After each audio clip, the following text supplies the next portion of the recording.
പള്ളിപ്പെരുന്നാളിന് ചെറുതായിട്ടൊന്ന് മുടിയൊന്ന് തീ പിടിച്ചതാണ്. എന്താണ് ആക്ച്വലി ഈ ഹെയറിന് പറ്റിയത്?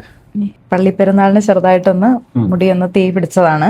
ഓ. അപ്പൊ അത് കഴിഞ്ഞിട്ട് ഞാൻ വേറൊരു ബ്യൂട്ടി പാർലറിൽ പോയിട്ട് ലെയർ കട്ട് ചെയ്തിട്ടുണ്ടായിരുന്നു. അപ്പൊ ഉണ്ടായിരുന്ന നീളം നന്നായിട്ട് കുറഞ്ഞു. ബേൺ ആയ സ്ഥലത്ത് ഓൾറെഡി നല്ല ഡ്രൈനെസ് ആയിരിക്കും, ഫ്രിസി ആയിരിക്കും. ഈവൻ നിങ്ങളെ ഹെയർ അത്യാവശ്യം ഡാമേജ് മേലേക്ക് കയറി വരുവാണ് ചെയ്യുക. ഇത് നമ്മൾ ബൊട്ടോക്സ് ചെയ്യുന്ന സമയത്ത് അത്യാവശ്യം നിങ്ങൾ ഇത്രയും ഇഷ്യൂസ് ഉള്ള ഈ ഒരു ഹെയറിനെ നമുക്ക് മാറ്റി ഒരു റിക്കവറി മോഡിലേക്ക് മാറ്റാൻ പറ്റും. അത് റിപ്പയർ ട്രീറ്റ്മെന്റ് എന്ന രീതിയിൽ നമുക്ക് ബൊട്ടോക്സ് ചെയ്യാൻ പറ്റും. ഇപ്പം ഡ്രൈനെസ് ആയിക്കോട്ടെ, ബ്രേക്കേജ് ആയിക്കോട്ടെ, സ്പ്ലിറ്റ്നെസ് ആയിക്കോട്ടെ, ഫ്രിസി ആയിക്കോട്ടെ, ഏതായാലും ആ രീതിയിൽ നമുക്ക് മാറ്റിയെടുക്കാനുള്ള ഓപ്ഷൻ ഇതിലുണ്ട്. റെഡിയാണോ? Okay, ready. സ്റ്റാർട്ട് ചെയ്യാം.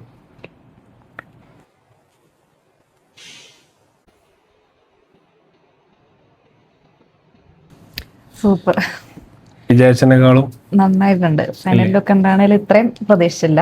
നന്നായിട്ട് ചെയ്തിട്ടുണ്ട്. പറ്റിയ അബദ്ധം എന്ന് പറഞ്ഞാൽ ഞാൻ ആ ലെയർ കട്ട് ചെയ്തതാണ്. അല്ല, എനിക്ക് ഇച്ചിരി നീളത്തിൽ നന്നായിട്ട് ചെയ്യായിരുന്നു. നോർമലി വന്ന ഹെയർ എങ്ങനെയാണോ ആ രീതിയിൽ നമുക്ക് ആക്ച്വലി ആ ഒരു ലെങ്ത് തന്നെ നമുക്ക് കിട്ടിയിട്ടുണ്ട്.